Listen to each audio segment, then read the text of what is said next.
जनता vote के माध्यम से अपना नेता चुनेगी, वो अपने बच्चों की पढ़ाई, दवाई और कमाई की चिंता को आधार मानकर वोट करेगी।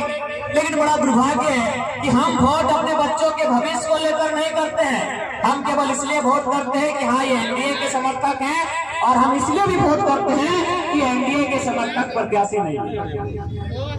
आज इस राज्य में कुछ खलबली की घटना घटी, जिनमें इस राज्य के मुख्यमंत्री चंपई सोरेन आज लगभग 40 साल से झारखंड मुक्ति मोर्चा के सिपाही रहे, अचानक भारतीय जनता पार्टी में चले गए।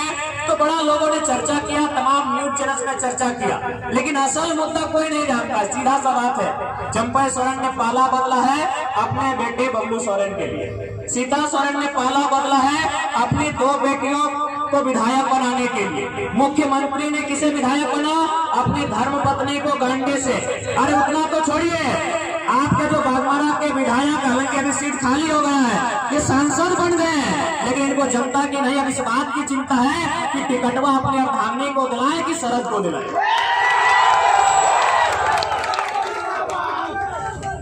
क्यों बना चाहिए? लोकतंत्र की व्यवस्था क्यों हुई थी? हमारे हाथों में वोट की शक्तियां क्यों मिली थी? क्या मैं गलत कह रहा हूं? अभी श्रीमान, अरे नाम ही ले लेते हैं, नाम लेने में डर थोड़ी हमको लगता है। श्री 108 श्री ढोलू महतो 3 बार के विधायक, वर्तमान में धनबाद के सांसद, लेकिन फिर भी इनका भूख नहीं शांत हुआ, फिर भी इनका धन कमाने का भूख शांत नहीं हुआ है। अब ये लॉबी कर रहे हैं कि टिकट या तो इनकी मैडम जी को मिले या इनके भाई को मिले। ये बात मैं जनता को कहना चाहता हूँ, ये बात मैं जनता को कहना चाहता हूँ कि ढोलू महतो 3 बार के विधायक, वर्तमान के सांसद, फिर भी किसकी चिंता है? अपने बच्चों की, अपने बीवी की, अपने भाई की। आप कब चिंता करेंगे? ये भूखी जनता कब चिंता करेगी अपने बच्चों की? ये बीमार जनता कब चिंता करेगी अपने बच्चों की? ये लाचार जनता कब चिंता करेगी अपने बच्चों की? अरे वो 3 बार का विधायक चिंता है कि पत्नी को या भाई को टिकट मिले। चंपई सोरेन 25 साल से विधायक, 2 बार मंत्री, मुख्यमंत्री, उसको चिंता है बेटे को टिकट कैसे मिले।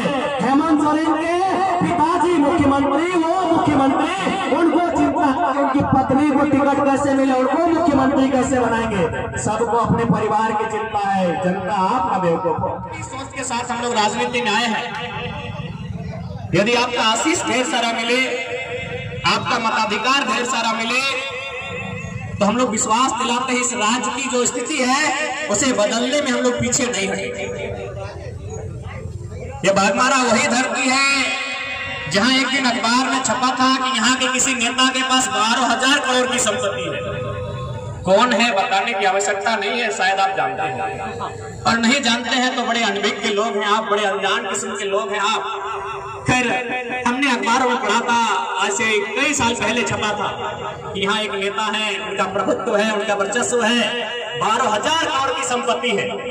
तो बताइए, बागमारा में 12,000 करोड़ अभी कई साल पहले की अखबार में छपा था, आज कितना करोड़ होगा ये आपसे छुपा गया। उस 12,000 करोड़ में हम एक ऐसी व्यवस्था बनाएंगे कि कम से कम 1,20,000 नौजवानों को रोजगार मिलेगा। सिकंदर को पढ़िएगा, हम मानते हैं आप पढ़ाई लिखाई में उतना इंटरेस्ट नहीं लेते हैं, हमको वो भी मालूम है। हमको ये भी मालूम है कि शायद आप मेंबर ऑफ पार्लियामेंट का स्पेलिंग भी ठीक से नहीं जानते, हमको मालूम है। हम जानते हैं, हमें स्पेलिंग बता देते हैं।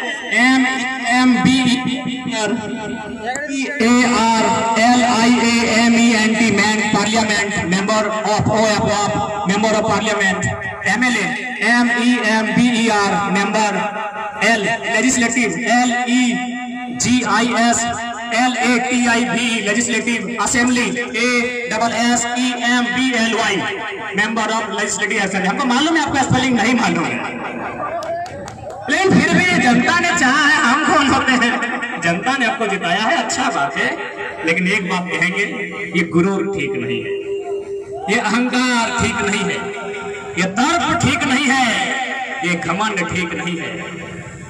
एक दिन सबका चूर हो जाता है। जनता ने चुना है, जनता का मान रखें। अकेले इतना करोड़ों क्या करेंगे बताइए, कहाँ लेके जाएंगे? अगर आप नहीं, इसीलिए बोले थोड़ा पढ़ाई लिखाई कीजिए। कोरोना के बारे में आप नहीं जानते, कोरोना के बारे में थोड़ा पढ़िए, स्पेन और इटली की कहानी पढ़िए।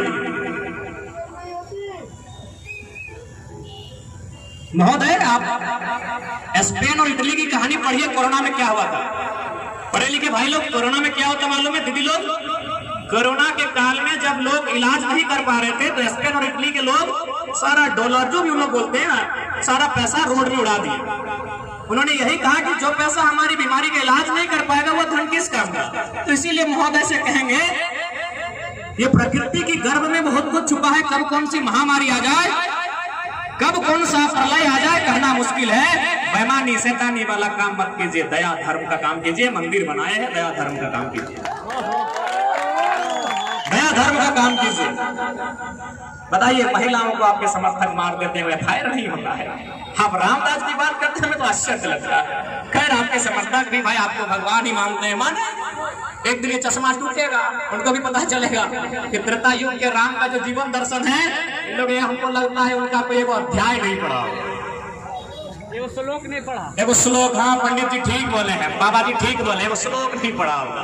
अगर पढ़ा होता तो कम से कम ये भावना नहीं होती,